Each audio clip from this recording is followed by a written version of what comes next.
الحمد لله حمدا كثيرا طيبا مباركا فيه، الصلاة والسلام على محمد رسول الله صلى الله عليه وسلم. قال تعالى في القرآن المجيد الفرقان الحميد: أعوذ بالله من الشيطان الرجيم. إن الذين آمنوا وعملوا الصالحات كانت لهم جنات الفردوس نزلا خالدين فيها لا يبغون عنها حولا. صدق اللہ العظیم. محترم معزز ساتھیوں، پیارے بھائیوں، عزیز دوستوں، رمضان المبارک کی آخری گھڑیاں ہم پر سایہ فگن ہیں. بہت جلد ہم سے الوداع کہنے یہ بابرکت مہینہ کہنے جا رہا ہے. افسوس اور دکھ ہے ہمیں اس بات کی کہ رمضان جیسا فضیلتوں، برکتوں، سعادتوں اور عبادتوں، ریاضتوں والا مہینہ، جس میں اللہ نے مغفرت کا وعدہ اور اسی طرح سے جہنم سے خلاصی اور رحمت کے پانے اور اجر و ثواب کے حاصل کرنے اور دیگر عبادتوں کے ذریعے سے قرب خداوندی حاصل کرنے کا جو ایک خاص موقع رمضان کی شکل میں اللہ نے ہمیں عطا فرمایا تھا، یہ بابرکت موقع ہم سے بہت جلد الوداع کہنے جا رہا ہے. یہ بڑے ہی دکھ اور بڑے ہی افسوس کی بات ہے. اللہ سے میں یہ دعا کروں گا کہ دوبارہ بھی ہمیں اللہ بار بار رمضان ملے اور ہر رمضان اللہ کے حکم کے مطابق، نبی کے طریقے کے مطابق رمضان کا حق ادا کرنے کی اللہ ہمیں توفیق بخشے، رضائے خداوندی حاصل کرنے اور بار بار رمضان عطا ہونے کی اللہ ہمیں توفیق عطا فرمائے. ایک طرف تو ہمیں رمضان کے چلے جانے کا غم ہے، دوسری طرف عید فطر کا جو پہلا دن، شوال کا پہلا دن ہے، تو اس مبارک دن اللہ تبارک و تعالیٰ کی جانب سے رمضان میں کیے ہوئے اعمال خیر کا بدلہ پانے کا، خوشی کا بھی ہمارے لیے موقع ہے کہ کل کا دن کب آئے گا اور کب ہم اپنے رب سے اپنے رمضان میں کیے ہوئے اعمال خیر کا بدلہ پائیں گے. جیسا کہ حدیث میں ہے کہ رمضان المبارک کا مہینہ ختم ہونے کے بعد جو رات آتی ہے وہ لیلۃ الجائزہ کہلاتی ہے، اور اس کے بعد کا جو دن آتا ہے وہ عید فطر کا دن کہلاتا ہے اور وہ یوم الجزا ہے. عزیز ساتھیوں، میں اس سے پہلے ایک بات میں آپ کی خدمت میں یہ عرض کروں کہ رمضان المبارک کے بابرکت مہینے کے ختم ہونے کے بعد جو عید فطر کا بابرکت موقع ہمیں اللہ کی طرف سے خوشی کا موقع، مسرت کا موقع ہمیں ملتا ہے، تو اللہ کرے میں دعا کروں گا سارے عالم اس انسانیت کو، خصوصاً عالم اسلام کے برادران اسلام کو اللہ تبارک و تعالیٰ آنے والے کل کی عید مسرت، عید سعید کی صحیح خوشیاں اللہ تبارک و تعالیٰ ہر ایک مسلمان کو عطا فرمائے. عزیز ساتھیوں، اب عید فطر کے آنے بعد ہمیں رمضان میں کیے ہوئے اعمال کا بدلہ اللہ تبارک و تعالیٰ اجر کی شکل میں عطا فرماتے ہیں. دنیا میں بعد از مرگ، موت کے بعد اللہ ہمیں جنت الفردوس میں داخلہ انشاءاللہ ہمیں یہ اعمال خیر کے بدلے میں عطا فرمائیں گے، اور وہ جنت ہمیشہ ہمیشہ کے لیے ہمیں عطا کی جائے گی. اللہ کرے کہ ہم سب کو اللہ جنت کا حقدار بنائے اور جہنم کے ہر چھوٹے بڑے عذاب سے ہمیں اللہ محفوظ رکھے. عزیز ساتھیوں، آج کی رات جو رمضان کا دن ختم ہو جائے گا، شوال کا چاند نظر آ جائے گا، تو وہ رات یوم الجائزہ کہلاتی ہے، اور یوم الجائزہ کو مزدوری کی رات کہا جاتا ہے. یعنی آج کی رات میں ہم کو اپنے رب سے اپنے کیے ہوئے رمضان میں اعمال خیر کا جو ہے مزدوری لینا ہے، بدلہ لینا ہے. تو اسی لیے دوستو آج کی رات بھی دعاؤں کا، عبادتوں کا، ریاضتوں کا، توبہ استغفار کا خصوصی اہتمام کریں.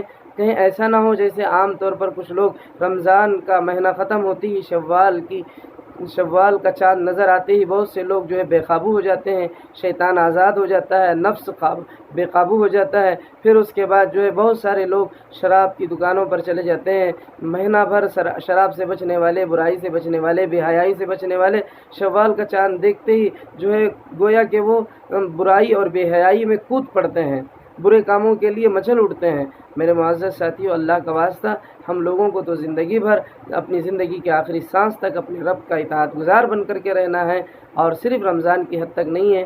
بہرکیف شوال کا چاند نظر آ جائے تو ہمیں یوم الجائزہ جو مزدوری کی رات ہے اس رات کی بھی قدر کرنی چاہیے. پھر اس کے بعد جب دوسرا، یعنی کہ اس رات کے بعد جب دن آتا ہے تو یہ عید فطر کہلاتا ہے. عید فطر ہمارے لیے مسرت اور خوشی کا موقع ہے، اور فرشتے بھی اور اللہ بھی ہمیں مبارکبادیاں پیش کرتے ہیں. اللہ کی طرف سے اور فرشتوں کی جانب سے ملنے والی وہ مبارکبادی اللہ کرے کہ ہمیں صحیح مبارکبادی بنے. اور میرے معزز ساتھیوں، نماز عید کے ادا کرنے کے معاملے میں لاک ڈاؤن کے سبب سے بہت سارے مسائل ہیں۔ حکومت نے عیدگاہوں میں نماز پڑھنے کی اجازت نہیں دی ہے۔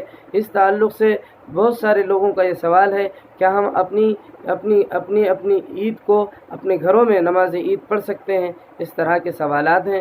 پہلی بات تو یہ ہے کہ نماز عید اور جمعہ کے صحیح ہونے کے لیے فقہائے اسلام نے جن شرائط کو ضروری قرار دیا ہے، ان شرائط میں سے ایک شرط اذن عام کا ہونا بھی ضروری ہے۔ اذن عام کے تعلق سے اگر سوچا جائے تو شاید گھروں میں عید کی نماز کا معاملہ جو ہے جائز نہیں ہے۔ پھر بھی آپ اپنے اپنے علاقائی علماء اکرام سے رابطہ کریں، ان سے فتویٰ لیں یا ان سے مسئلہ معلوم کریں، جس طرح سے وہ آپ کی رہبری کریں تو ان کے بتائے ہوئے طریقے پر آپ عمل کریں۔ میرے معزز ساتھیو، عید کی نماز کے پہلے ہم لوگوں کو عیدگاہ جانے سے پہلے یا عید کی نماز ادا کرنے سے پہلے ہمیں اپنے جان کے بدلے میں صدقہ فطر ادا کرنا ہے۔ صدقہ فطر وہ خوشحال گھرانہ جس کے پاس راشن وغیرہ، کھانے پینے کے سامان اور دیگر اشیاء جو خوشحالی کے ساتھ اس کے گھر میں ہیں اور وہ الحمدللہ خوشحال ہے، روزی کے معاملے میں کسی طرح کی کوئی تنگی یا تنگ دستی کا معاملہ اس کے ساتھ نہیں ہے، خوشحال آدمی ہے، گھر میں ساز و سامان راشن وغیرہ ہیں، تو ایسے آدمی کو جو ہے صدقہ فطر ادا کرنا ہے۔ اور صدقہ فطر کے واجب ہونے کے لیے کن شرائط کا ہونا ضروری ہے، وہ بھی مسئلہ آپ اپنے علاقائی علماء سے رابطہ کر کے معلوم کریں۔ تو بہرحال یہ جان کے بدلے میں ہے، سال میں ایک مرتبہ جان کے بدلے میں جو ہے کہیں کسی جگہ پر 70، کسی جگہ پر 80، کسی جگہ پر 100، اپنے اپنے علاقائی حساب سے علماء کرام نے طے کیا ہے، اس کے حساب سے آپ صدقہ فطر ادا کریں۔ اور یہ جان کے بدلے میں سال میں ایک مرتبہ دیا جانا چاہیے۔ ہر بچہ، بوڑھا، جوان، ہر ایک، چاہے وہ مرد ہو عورت ہو، ہر مسلمان کی طرف سے، چاہے وہ بچہ ہو یا بوڑھا ہو یا جوان ہو، ہر ایک کی طرف سے صدقہ فطر ادا کرنی چاہیے۔ یہ صدقہ فطر ہے۔ صدقہ فطر کے ادا کر دیے جانے بعد ہم لوگوں کو نماز عید کا معاملہ معلوم کرنا ہے، اس کا طریقہ کار معلوم کرنا ہے، کیونکہ کل شاید یہ موقع ہمیں نہ ملے نماز عید کا طریقہ بولنے کا۔ اسی لیے میں آج بیفور ایک دن آپ کی خدمت میں عرض کر رہا ہوں، نماز عید ہمارے لیے واجب نماز ہے، اور یہ واجب نماز کے پڑھنے کا طریقہ اس طرح سے ہے کہ یہ واجب نماز کی نیت ہوتی ہے پہلے، جس طرح عام نمازوں کی نیت ہوتی ہے، اور اس میں عام نمازوں کی نیتوں کے ساتھ دو چیزیں اس میں زائد ہوتی ہیں نیت میں، کہ ایک اس کو واجب نماز کہی جائے، اور دوسرا یہ کہا جائے کہ 6 زائد تکبیرات کے ساتھ میں یہ نماز پڑھتا ہوں، یہ بھی جو ہے اپنی نیت میں اضافہ کر لیں۔ تو اس کے بعد آپ نیت کر لیے، فقہ حنفیہ کے یہاں 6 زائد تکبیر ہیں، اس حساب سے آپ نے نیت کر لی، اور نیت کرنے کے بعد امام آپ کو نماز عید کی تکبیر اولیٰ کہہ کر آپ کو نماز میں لیتے ہیں۔ جیسے تکبیر اولیٰ اللہ اکبر کہتے ہیں، آپ نماز میں چلے جاتے ہیں۔ آپ نے ہاتھ باندھ لیا، پہلی رکعت نماز عید کی واجب نماز، نیت کرنے کے بعد آپ نے ہاتھ باندھ رکھی ہے، تکبیر اولیٰ کے ساتھ آپ نماز میں داخل ہو گئے۔ تو نماز میں داخل ہونے کے بعد آپ سبحانک اللہم و بحمدک وتبارک اسمک وتعالی جدک ولا الہ غیرک، یہ آپ نے پڑھ لی۔ پڑھ لینے کے بعد امام آپ کو ایک اور تکبیر کہیں گے، اور وہ تکبیر زائد تکبیر ہوگی، اللہ اکبر۔ آپ نے ہاتھ اٹھایا، کان کی لولکی تک چھوڑ دیا، پھر اللہ اکبر، ہاتھ اٹھایا، چھوڑ دیا، پھر تیسری تکبیر اللہ اکبر آپ نے باندھ لی۔ باندھ لینے کے بعد امام سورہ فاتحہ پڑھیں گے، ضم سورہ کریں گے، ضم سورہ، پھر کرنے کے بعد رکوع ہوگا، سجدہ ہوگا، ایک رکعت پوری ہوگی۔ سجدے سے اٹھ کے سیدھے کھڑے ہو جائیں گے امام، اور امام کھڑے ہو کر کے سورہ فاتحہ پڑھیں گے۔ سورہ فاتحہ پڑھنے کے بعد پھر ضم سورہ یعنی ثانی سورہ جسے کہتے ہیں، ضم سورہ پڑھیں گے۔ ضم سورہ پڑھنے کے بعد اللہ اکبر جب کہی جائے گی، وہ رکوع کی نہیں ہے بلکہ وہ زائد تکبیر ہے، اس کو کان کی لولکی تک ہاتھ اٹھانا ہے اور چھوڑ دینا ہے۔ پھر دوسری تکبیر، کان کی لولکی تک اٹھائے، چھوڑ دیے، پھر تیسری تکبیر، کان کی لولکی تک اٹھائے، چھوڑ دیے۔ چوتھی تکبیر امام کہیں گے تو آپ کو رکوع میں جانا ہے، وہ رکوع کی تکبیر ہے۔ تو اس طرح سے آپ نے باقی نماز جو ہے رکوع ہوگا، سجدہ ہوگا، اور اس کے بعد جلسہ ہوگا، پھر سلام ہوگا۔ تو یہ نماز عید کا طریقہ ہے، اس طرح سے آپ کو نماز عید ادا کرنا ہے۔ یہ ایک بات سمجھنے کے لیے یہ کہ پہلی رکعت میں قرات سے پہلے یعنی تکبیر اولیٰ کے بعد سبحانک اللہم آپ نے پڑھ لیا، سبحانک اللہم پڑھنے کے بعد 3 زائد تکبیرات ہوں گی، پھر اس کے بعد قرات پڑھی جائے گی۔ دوسری رکعت میں قرات کے بعد رکوع سے پہلے 3 زائد تکبیرات ہوں گی، تو اور 3 زائد تکبیروں کے بعد آپ کو رکوع کرنا پڑے گا۔ یہ دوسری رکعت کا معاملہ۔